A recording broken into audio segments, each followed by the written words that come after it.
Bicycling addiction, is it a real thing? Apparently, according to Sue-Ann Levy, who is not only a recent convert, she's now wearing her helmet in the newsroom. Sue-Ann, this has been an interesting summer for you. You've really become a convert to cycling in the city. We're dying to know what your observations are of the roads, of the cars, of the people. What can you tell us? Oh, I had a fabulous summer. The weather was perfect, very few rain days. So I actually found myself looking at the weather report and hoping that most of the days that I could cycle to work and to interviews. And people got used to me coming into interviews with my helmet and my knapsack. So I basically found that I think drivers get a real bad rap in this city. I found that most of them, or many of them, have really gotten used to and really do respect cyclists. I didn't have, other than a few yahoos, I didn't have any issues with cyclists, and maybe a few taxis.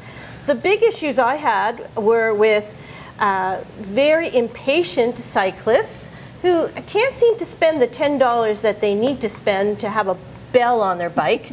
The bell, of course, would warn me that they're coming up beside me or whizzing by me. Many of them helmetless, I might add. And the other thing were the distracted pedestrians who seem to spend a heck of a lot of time looking down at their smartphones instead of watching where they're going. And I was always amazed at the gray hairs, at the seniors who would jaywalk across the street, looking at their cell phones and not paying attention to what was going on around them. The other thing was the construction.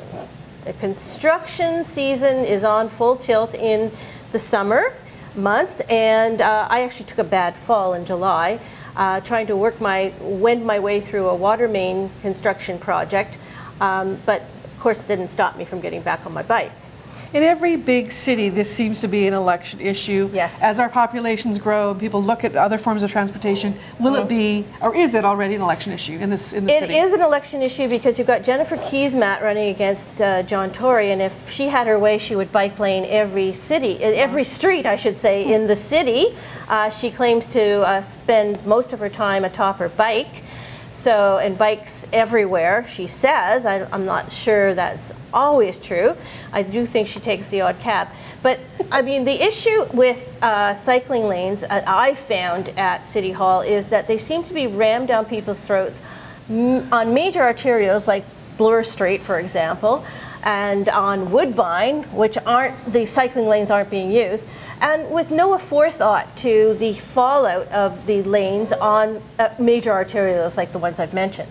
So do you think going forward we need more bike lanes, less bike lanes, better managed bike lanes? What do you think the future is? Definitely better managed. I think that there has to be more thought given to where they should be put, to plan a grid that works, but also doesn't cause more congestion, which many of them have, particularly on Bloor Street, particularly on Woodbine Avenue, and the ones on Woodbine aren't being used.